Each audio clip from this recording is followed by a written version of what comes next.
Here is part 2 to the case of Emma Walker. When Riley told Emma that he had been kidnapped and he didn't see who his attacker was, Emma didn't believe him and walked off.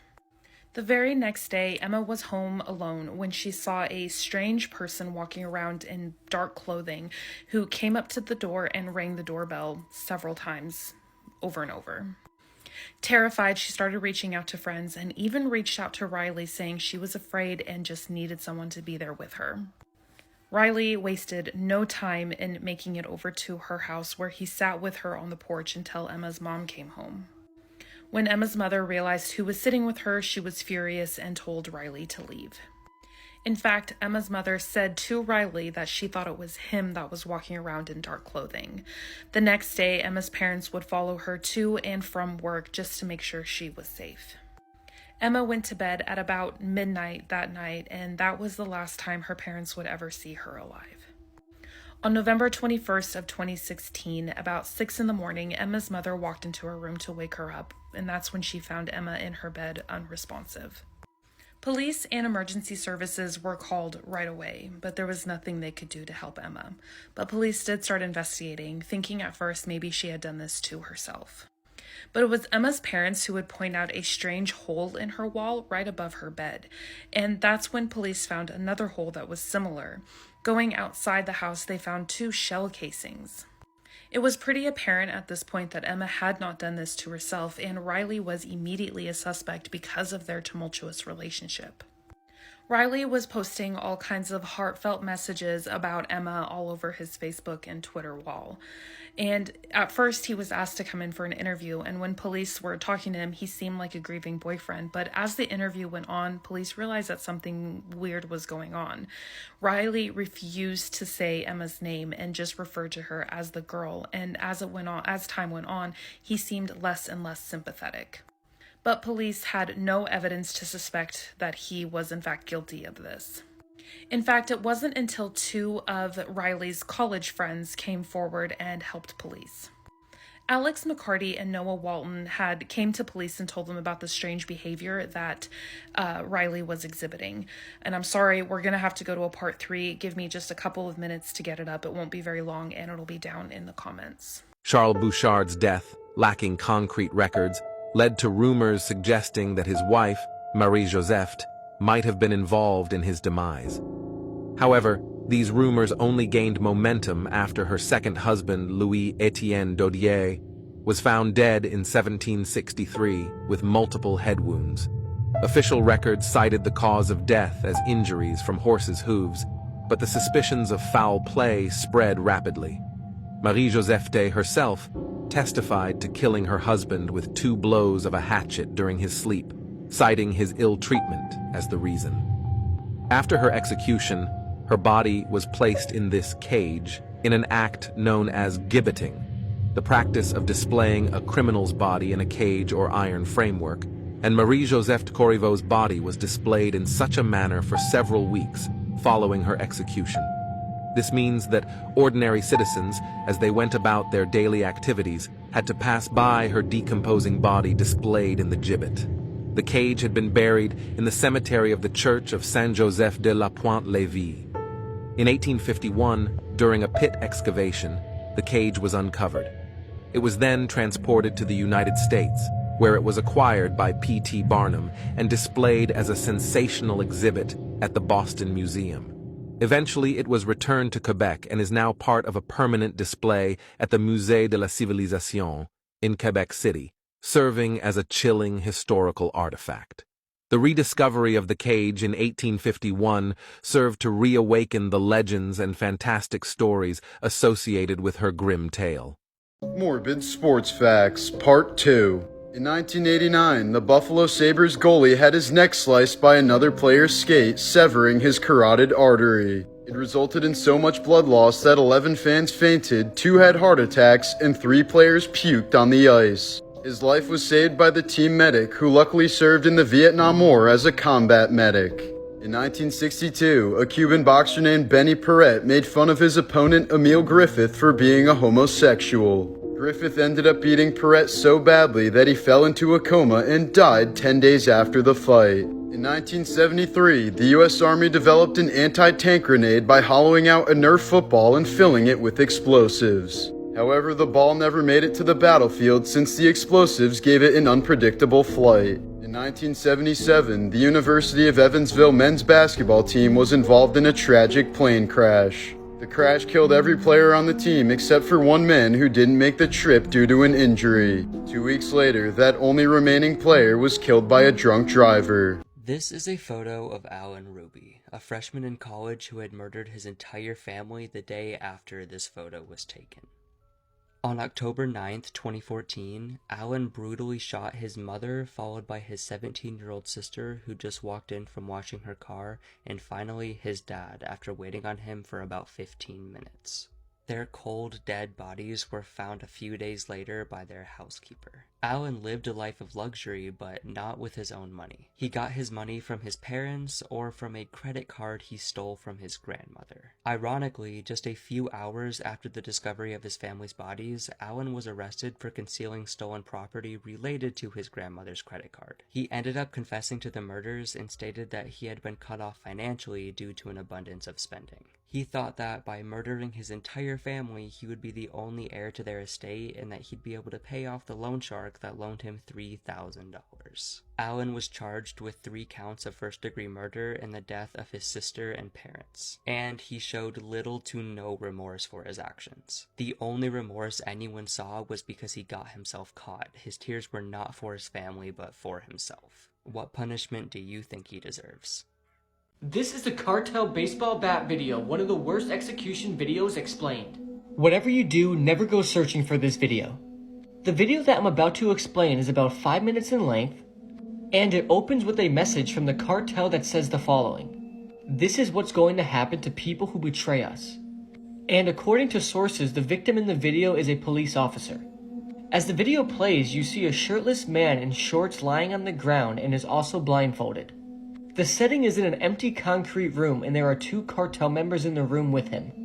The one has a baseball bat and he then winds up and hits the victim in the side of the body, making sure the victim is not hit in the head. This process is then repeated several times. The victim is hit on the back, stomach, legs, and arms countless of times, all while he wiggles on the floor in unbelievable pain. The video then proceeds to jump cut, and after every one of these jump cuts, you see the bruises on the victim become more visible. According to reports, the victim died from all the striking from the bat, and I can't imagine the pain he was feeling due to internal bleeding, broken bones, and fractures. Later in the video, the victim is lying on his stomach and isn't moving that much. He is then hit with the bat on the back of his neck several times, and this appears to kill the victim or knock him unconscious. The video then jump cuts again, and the victim has been stripped completely naked and appears to be dead. At this point, you see a cartel member carrying a double-sided medieval axe, and he then proceeds to dismember the victim's body. He starts by cutting off the right arm of the victim, and after this, he takes the axe and decapitates the corpse after a couple axe swings. The victim's head is then held up to the camera in the usual cartel style. The video then jump cuts again and continues showing the dismembering process, and the killer with the axe is cutting off the victim's legs at the top of the thigh, at which point the video then concludes. This video is an extremely brutal watch, and I highly recommend you never go searching for it. This is just another one of those videos that makes you aware of the brutality that goes on in this world, and it's absolutely sickening and terrifying. Morbid Facts, Part 130. Troy Hurtubise devoted his life to developing a suit that could fend off a grizzly bear, and was even permitted to go one-on-one with a 320-pound female grizzly. But sadly, he collided with a transport truck that exploded just before he was about to test out his design. In 2011, scientists conducted an experiment to find out what's inside the average human belly button. One individual who hadn't bathed in several years hosted 2 species of bacteria that are typically only found in ice caps and thermal vents. In 2006, 73-year-old Sherman Sizemore was undergoing surgery to have his gallbladder removed. An anesthesiologist had given him drugs to paralyze his muscles, but forgot to administer the anesthesia until 16 minutes after the final cut was made, meaning he felt everything. Doctors later gave him an amnesiac in hopes that he would forget the trauma, but it apparently didn't work on his subconscious. After 2 weeks of suffering from horrible insomnia, paranoia, and nightmares, Sizemore ended up taking his own life. This girl's life was taken too soon because of her controlling boyfriend. Emma Walker was a student at Central High School in Knoxville, Tennessee. She seemed to have a beautiful life. She was a cheerleader. She had so many friends and family who loved her, and she was kind and extremely beautiful. During Emma's freshman year in high school, she met Riley Gall. He was a junior. Riley was on the football team. He was a star athlete, and he seemed to be one of those really polite, kind, and good-looking kids. They started dating when Emma was a freshman, and at first, everyone seemed to think that this relationship was absolutely perfect and they were a good fit for each other. Riley was funny and smart, and he also had this kind of nerdy side to him where he liked to do other things like play video games. And I'm not saying playing video games makes you nerdy. He just wasn't typical in the sense where where football consumed his entire life. Even Emma's parents really liked him at first, thinking that he was a great catch for their daughter because he was polite and quiet and everything seemed to be just perfect. But once again, everything was not as it seemed because as the relationship progressed, Riley started showing his more controlling side. And over the next 2 years, things would get progressively worse. Riley would try to control what Emma wore and who she hung out with and what she did. They would have explosive fights that would lead to them breaking up for short periods of time before getting right back together. Eventually, it got to the point where Emma's parents recognized that this was extremely toxic and they forbade Emma from seeing Riley anymore. When Riley would send Emma texts like he was going to check the obituary for her, Emma's parents would see this, so they took her phone away, but Riley would give her an iPad Touch so that they could still communicate. Then on Halloween of 2016, Emma had finally had enough and she ended things with Riley for good. And Emma seemed to come out of this shell that she was in when she was with Riley. She began socializing with people again and spending time with her family. But on November 18th of 2016, Riley faked his own kidnapping in order for Emma to speak to him again. Emma was at a party when she got a text message from a strange number saying that she was supposed to come out to her car by herself because this person had someone she cared about, and if she didn't come alone, that they would hurt this person. Emma figured that it was Riley, so she got a group of her friends together to walk out to the car with her, and that's when they found Riley in the ditch, and he said he had been knocked out and didn't know what happened. I'll get into more in part 2. Give me a couple of minutes to film it. It'll be right down there in the comments. Morbid Facts, Part 125. Octomom Nadia Suleman became notorious in 2009 after she had 8 babies as a result of in vitro fertilization. However, Nadia claims that while she was heavily sedated, it was her fertility specialist who convinced her to have 12 embryos implanted in her at once. All of the babies miraculously survived, but the doctor had his license revoked for extreme malpractice. While on his deathbed and completely mute due to laryngeal cancer, English author Aldous Huxley wrote his final request to his wife to be given 100 milligrams of LSD. So she injected him with 2 separate doses, and Huxley died just 2 hours later while tripping absolute balls. In 2018, American missionary John Allen Cho illegally traveled to North Sentinel Island so that he could preach Christianity to an uncontacted tribe. He was well aware that the Sentinelese people were extremely violent toward outsiders, but he believed that God would protect him. But before he even stepped on land, he was greeted with an arrow through the heart. This is the worst way somebody has ever died, and whatever you do, never look up the picture. This is Asachi Ouchi, and he became the most radioactive man in history after a lab accident.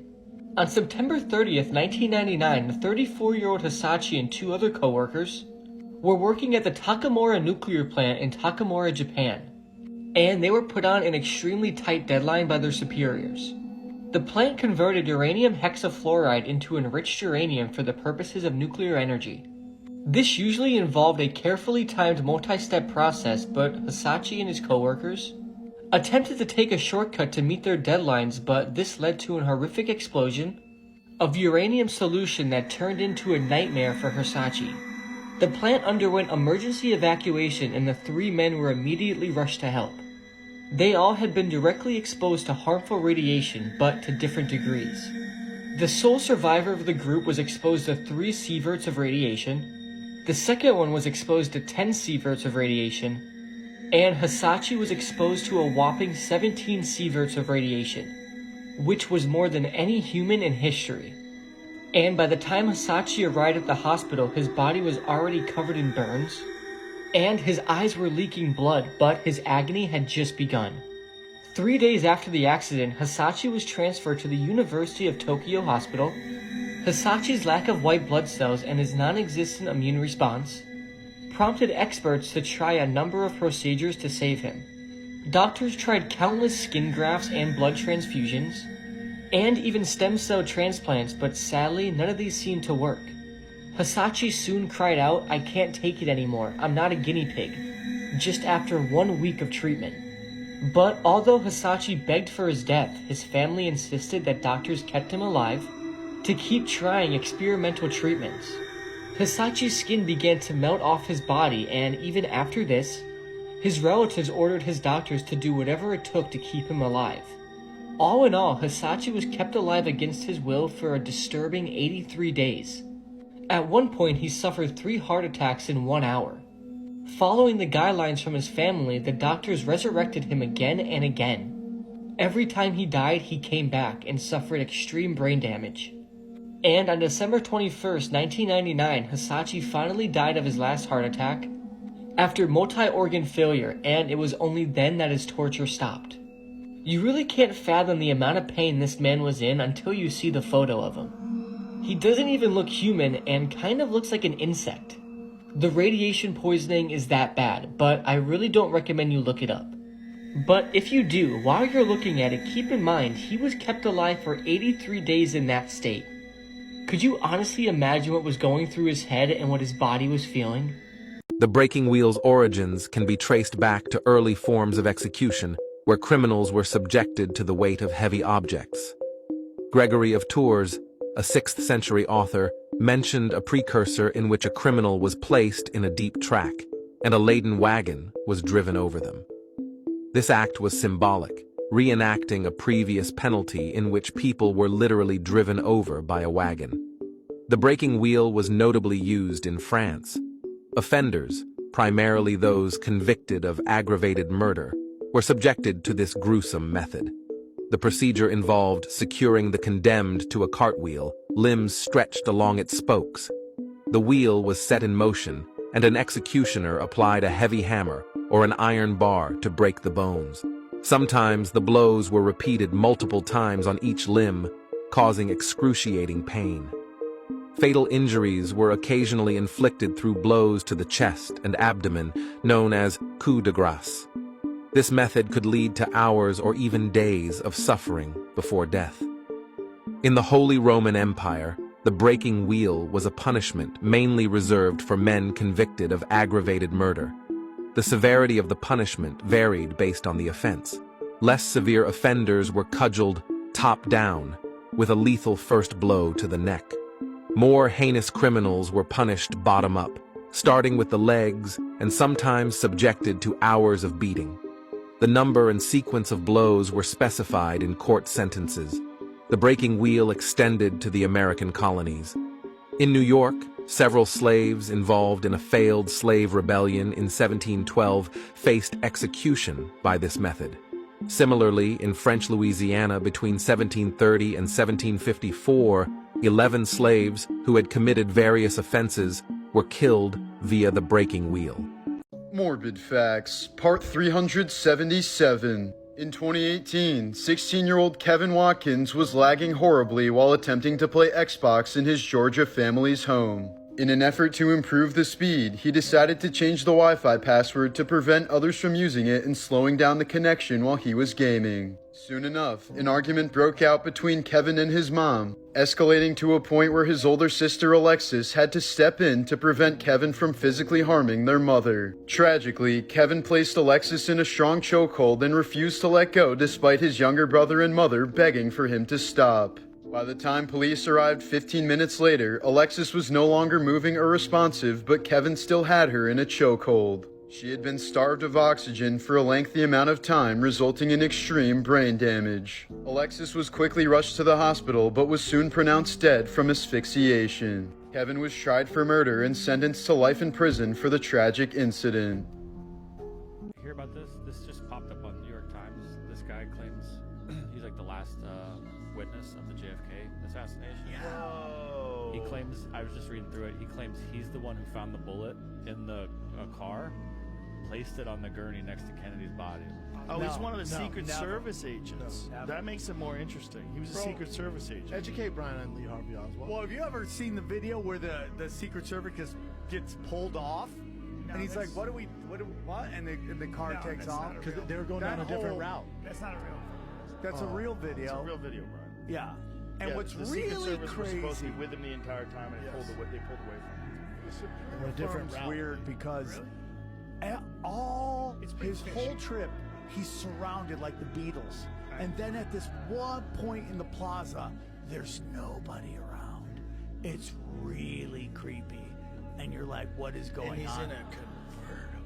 Yeah. In that convertible, you know, as soon as the assassination happened, they rushed that computer and wiped that convertible and wiped it down.